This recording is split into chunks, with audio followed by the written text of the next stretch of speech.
السلام علیکم ورحمۃ اللہ۔ محترم سامعین کرام، آج آپ حضرات کے سامنے حضور پاک صلی اللہ علیہ وسلم رکانہ پہلوان سے کشتی کا واقعہ لے کر آیا ہوں۔ محترم سامعین کرام، حضرت مولانا جرجیش انصاری صاحب نے بہت ہی خوبصورت انداز میں واقعہ بیان فرمایا، ضرور سنیے۔ ایک مرتبہ اللہ کے نبی بازار کا سفر کر رہے ہیں، راستے میں ایک مقابلہ ہو رہا ہے کشتی کا، دنگل۔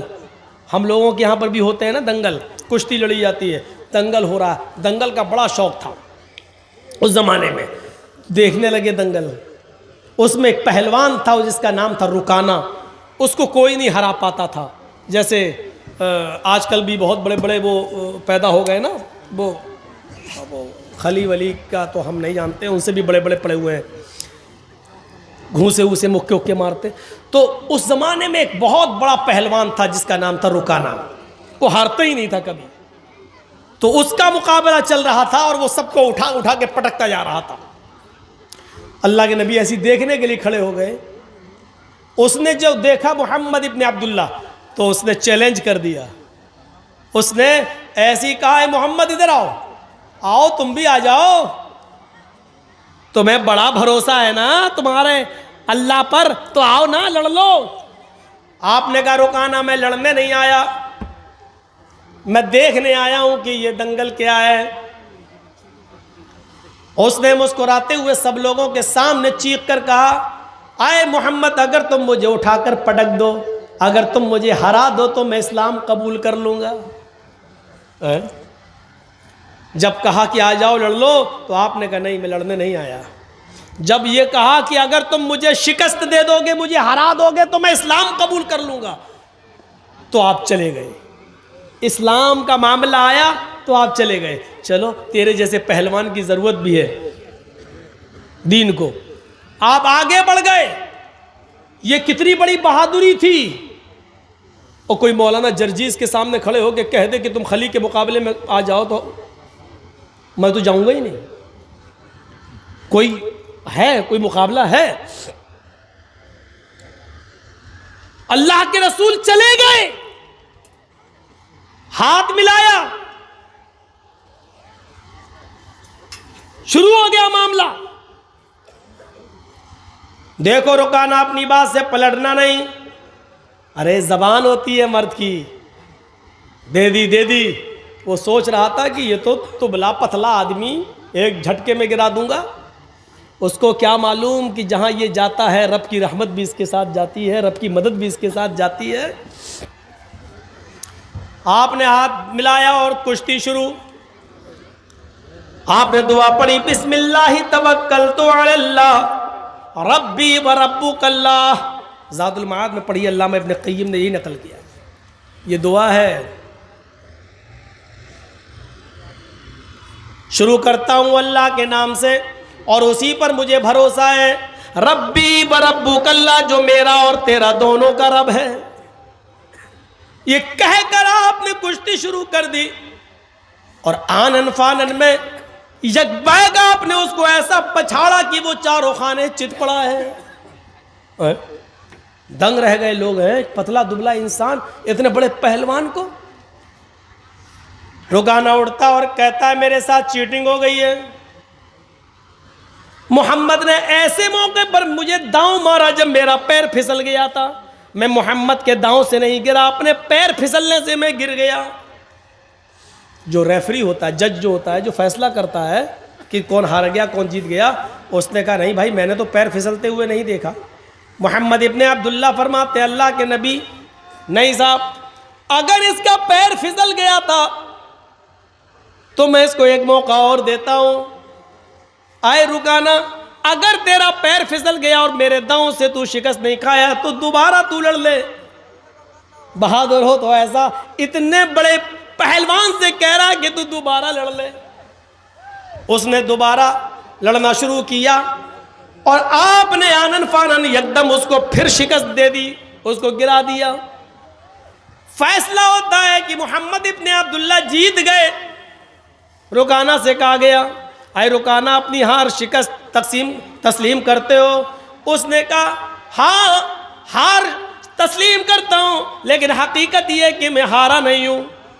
کہا پھر کیا بات ہے؟ کہا میں کہوں گا تو تم غلط مانو گے۔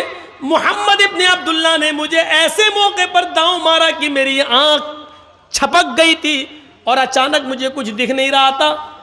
جیسی میری آنکھ چھپکی اور انہوں نے مجھے جو ہے داؤں مار دیا اور میں دیکھ نہیں پایا۔ ویسے آپ کی مرضی۔ جج نے کہا نہیں، یہ کشتی تو محمد ابن عبداللہ جیت گئے، لیکن اللہ کے نبی صلی اللہ علیہ وسلم نے فرمایا آئے رکانا، اگر تیری آنکھ چھپک گئی تھی اور میرا داؤں اس وقت تیرے اوپر چلا تو ٹھیک ہے، اس کشتی کو بھی ریجیکٹ کر دیتے ہیں، تو تیسری بار لڑ لے۔ تیسری بار بھی ہم کشتی لڑ لیتے ہیں، لیکن یہ ہماری اور تمہارے درمیان آخری ہوگی۔ اس کے بعد آنکھ تمہاری چھپکے یا میری، پیر تمہارا پھسلے یا میرا، اس کو آخری مانا جائے گا اور یہی ہار جیت کا فیصلہ ہوگا۔ کہاں ٹھیک ہے۔ تیسری بار بھی کشتی ہوئی اور آنن فانن اللہ کے نبی نے زیادہ وقت نہیں لگایا اور رکانہ کو اٹھا کر پٹک دیا۔ رکانہ بھرے عام مجمع میں تسلیم کرتا اب میں ہار گیا ہوں۔ ایوارڈ کے مستحق محمد ابن عبداللہ ہیں۔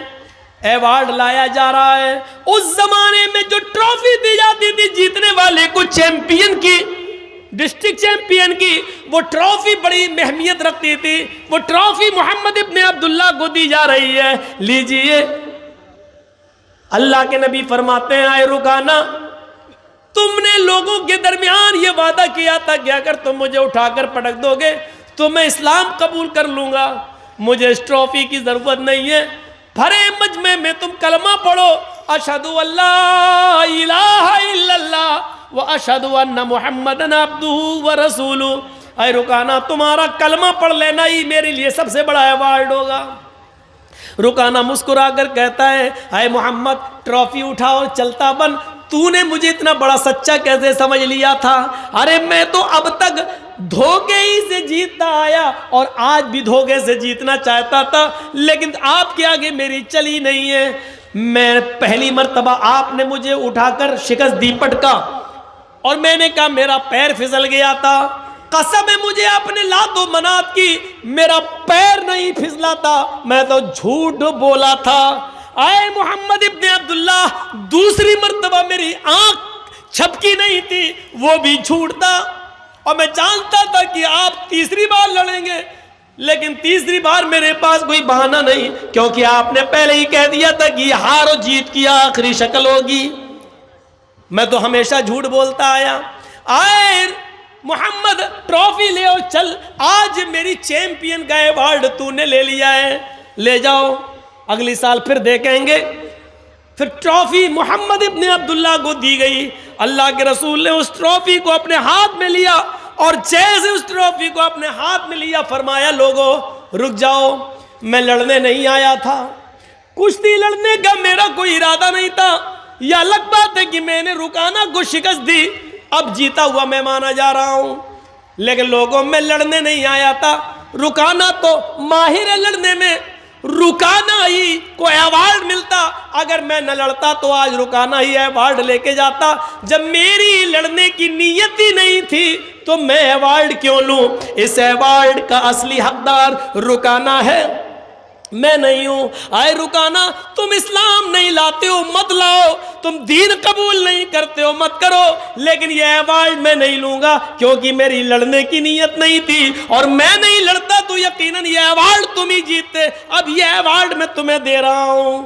جیسے اللہ کے نبی اس کے قریب گئے اور اس کے ہاتھوں میں ایوارڈ دیا، لو، رکانہ اس ایوارڈ کا ہی بھوکا تھا، اس نے پکڑا اور محمد ابن عبداللہ کو آج اتنے قریب سے دیکھا، ایوارڈ دے رہے ہیں، اتنا بڑا اعزاز، اتنا بڑا ایوارڈ جو بادشاہ کی طرف سے دیا جائے، وہ ایوارڈ محمد ابن عبداللہ مجھے دے رہے ہیں اور کہہ رہے ہیں مجھے اس ایوارڈ کی ضرورت نہیں، اس کے حقدار تم ہو۔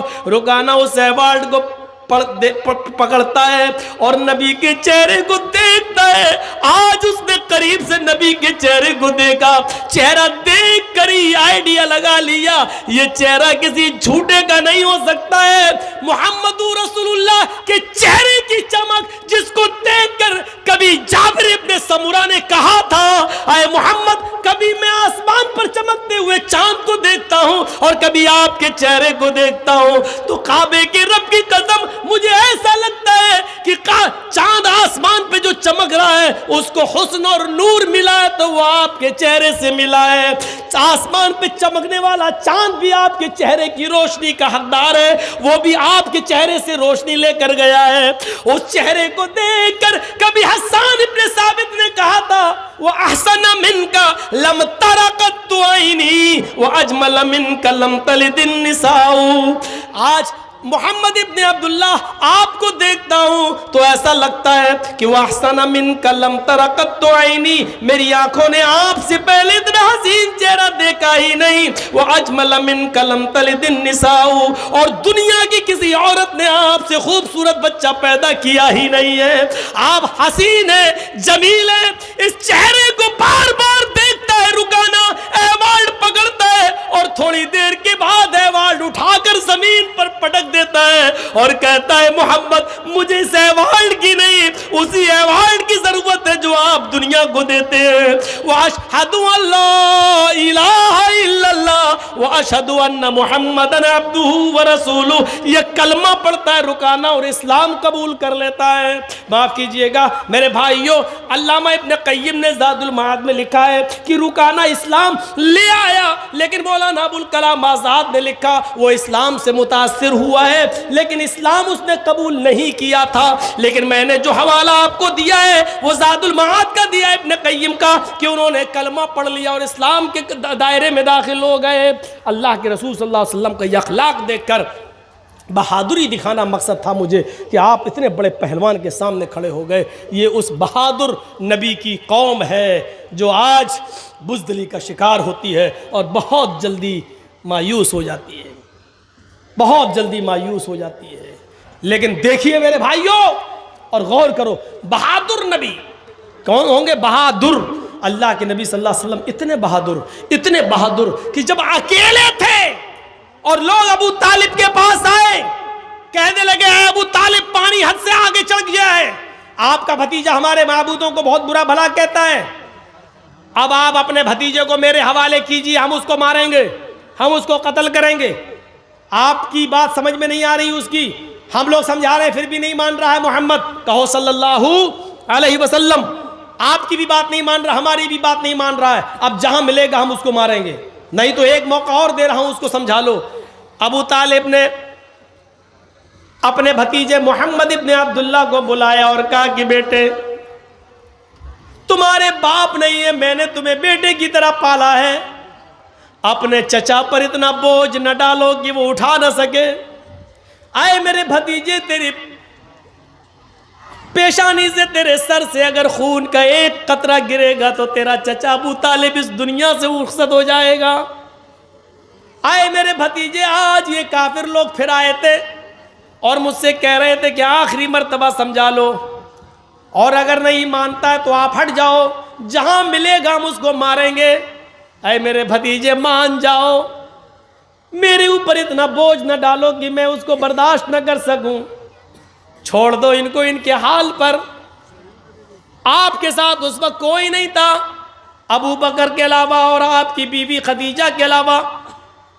ذرا تصور کیجئے کہ اس وقت ابو طالب نے کیا یہ جملہ جب کہا تو اللہ کے نبی کی زبان سے جو جملہ نکلا اس کو سنو جو آپ کی بہادری پر دلالت کرتا ہے. آئے چچا جان, آج کے بعد میں آپ کے اوپر بوجھ نہیں بنوں گا, آپ اپنے آپ کو مجھ سے الگ کرنا چاہتے ہیں تو کر لیجئے, لیکن آپ یہ چاہتے ہیں کہ میں اس دعوت کو دینا چھوڑ دوں جو اللہ نے میرے اوپر فرض کی ہے, جس کو پہنچانا مجھ پر میری ذمہ داری ہے.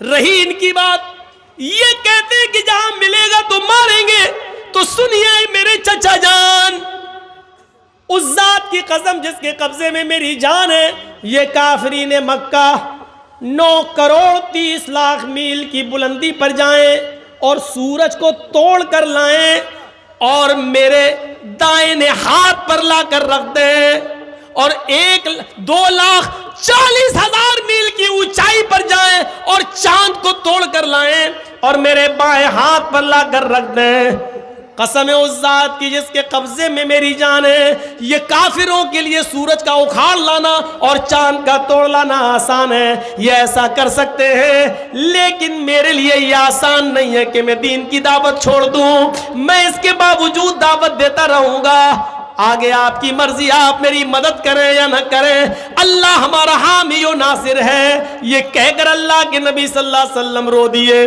اور آپ کی آنکھوں میں آنسو آ گئے۔ جب ابو طالب نے یہ جملے سنے، اپنے بھتیجے کی ہمت سنی اور یہ جملے سنے اور اپنے بھتیجے محمد رسول اللہ کی آنکھوں میں آنسو دے کے تو فوراً سینے سے لگایا اور فرمایا کہ میرے بیٹے، وہ بیٹا ہی کہتے تھے، اے میرے بیٹے، جاؤ، تم اللہ کے دین کی طرف بلاتے ہو، توحید کی دعوت دیتے ہو، دیتے رہو، جب تک تمہارا چچا ابو طالب زندہ ہے دیکھتا ہوں کس کی ماں نے کس کو کتنا دودھ پلایا ہے، جو تیری طرف نظر اٹھا کر بھی دیکھ سکے، میں حتی الوسعت استطاعت کے مطابق تیری مدد کرتا رہوں گا۔